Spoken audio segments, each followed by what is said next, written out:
जन जन की आवाज न्यूज भारत।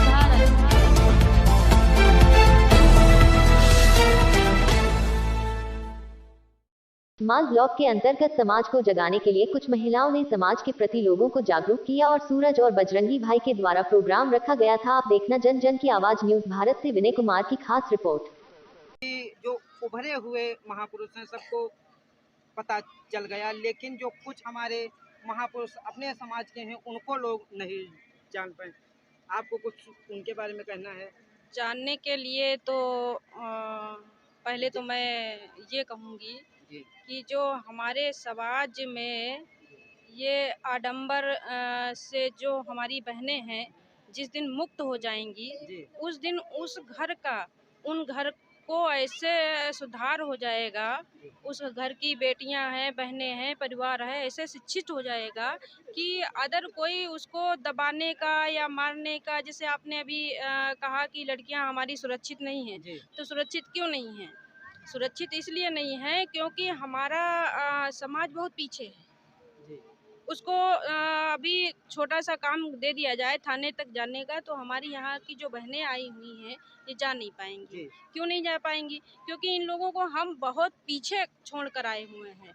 और रही बात है ज़्यादा ना कुछ कहते हुए, जो ये आज़ादी का आज 26 जनवरी हम लोग जो मना रहे हैं, तो ये 26 जनवरी संविधान दिवस मना रहे हैं। संविधान दिवस मना रहे हैं। संविधान को लागू होने से पहले हम मनुस्मृति चल रही थी, उसका शासन चल रहा था, तो उस को दबा करके जो आज हम लोग संविधान की वजह से ऊंचे उठे हैं या समाज में कुछ कार्य करने के लिए या बराबर का जैसे केसी साहब जी ने कहा कि वोट के लिए, तो जो वो हम लोगों को अधिकार मिला है तो वो संविधान की वजह से ही मिला है। इसका हमें बाबा साहब का बहुत मतलब ये कह लीजिए पूरे शरीर के चमड़ी का जूता बना करके बाबा साहब को समर्पित कर दिया जाए, तब भी हम लोग कर्ज से मुक्त नहीं हो सकते। लेकिन कहीं तक हमारे परम पूज्य बाबा साहब B.R. अम्बेडकर साहब ने कहीं तक अपने 4 बेटों को खो दिया अपने समाज के लिए, लेकिन अभी हमारा समाज उसी ढोंग पाखंड में पड़ा हुआ है। आपको इसके बारे में मैम क्या कहना? इसके बारे में जैसे हमारी माता रमाबाई ने जो त्याग किए हैं, तो यहाँ पर हमारे हिसाब से करोड़ों महिलाएं अपने जान की बलि दे दें तब भी माता रमाई का कर्ज नहीं उतार सकती, क्योंकि उन्होंने 4 वो चाहती, अगर माता रमाबाई बाबा साहब चाहते तो कुचला समाज है, हमारे दबे कुचले समाज को मान सम्मान मिले, इसलिए उन्होंने 4 बेटों को कुर्बानी दी। जो माता रमाबाई बाबा साहब एक बार पूना जा रहे थे मीटिंग के लिए और घर में बच्चे की लाश पड़ी थी, 1 पैसा नहीं था उनके पास बच्चे के कफन के लिए।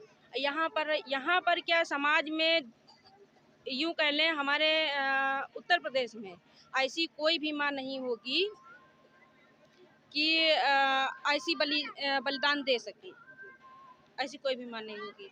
तो उनका बहुत ही मतलब सराहनीय हम कहेंगे यहाँ पर जो आए हैं, और जो गांव है, समाज है, जो हमारा पिछड़ा समाज है, उसको थोड़ा सा आगे आना चाहिए। उनके बलिदान को, बाबा साहब के बलिदान को, माता रमाबाई के बलिदान को थोड़ा सा यूँ कह लीजिए बालू के एक कण भर का अगर हर महिला कर्ज उतार दे तो हमारा देश बहुत आगे जा सकता है।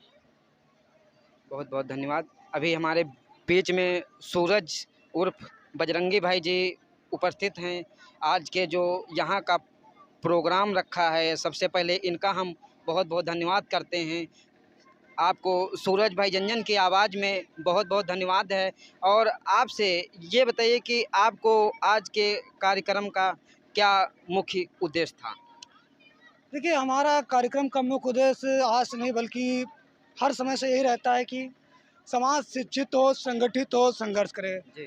लेकिन हम खुद ही परेशान हो जाते हैं कि मेरी मेहनत धीरे धीरे रंग ला रही है, समाज शिक्षा के प्रति जागृत हो रहा है, संघर्ष के प्रति थोड़ा बहुत है जागृत, लेकिन संगठित के प्रति जागृत नहीं है। हम ज़्यादातर देख रहे हैं आज के समय लोग घर घर में ही लड़ाई करके, अपने समाज में लड़ाई करके अपने समाज को तोड़ रहे हैं, अपने घर को बिखेर रहे हैं, जाति अत्याचार हो रहा है, जाति भेदभाव कर रहे हैं। इन सभी बातों को लेकर के हमारा समाज आपस में बढ़ता चला जा रहा है और कमज़ोर होता चला जा रहा है।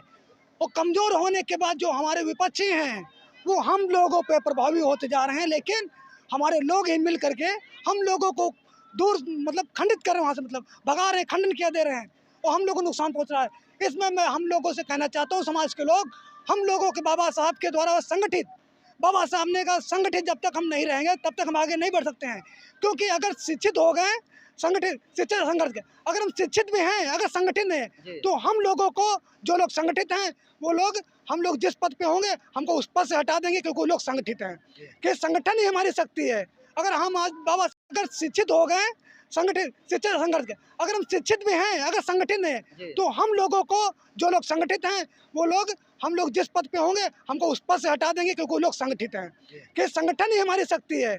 अगर हम आज बाबा साहब के विचार सोचते हैं, क्या हम आज संगठित होकर यहाँ पे इतने लोग बैठे संगठन होकर, मैं चाहता हूँ अगर ये बाहर से कोई आदमी आकर यहाँ पे आक्रमण करता है, इतने सब संगठित हैं, कोई मेरा कुछ नहीं कर सकता है। अगर मैं अकेला हो जाऊँ, 50 लोग आ जाएं, मैं चाहे जितना भी मजबूत हूँ, 50 लोग आ जाएंगे मुझे तोड़ देंगे, बट मेरा सबको नुकसान हो जाएगा। इन सभी विचारों को रखते हुए मैं समस्त लोगों से कहना चाहता हूँ, समाज के नागरिक भाई साहब, सभी लोग जागृत हो जाइए, समझ जाइए बाबा साहब के द्वारा दिए विचारों को, शिक्षित बनो, संगठित रहो, संघर्ष करो, इन सबों को अपनाएं और समाज को एक नई दिशा प्रदान करें। जय भीम, जय भारत, वंदे मातरम। बहुत बहुत धन्यवाद, बहुत बहुत धन्यवाद सूरज भाई जी का, जो माल क्षेत्र में मंझौआ में प्रोग्राम रखा गया था। आप लोग जन जन की आवाज़ न्यूज़ भारत, मंडल ब्यूरो चीफ विनय कुमार।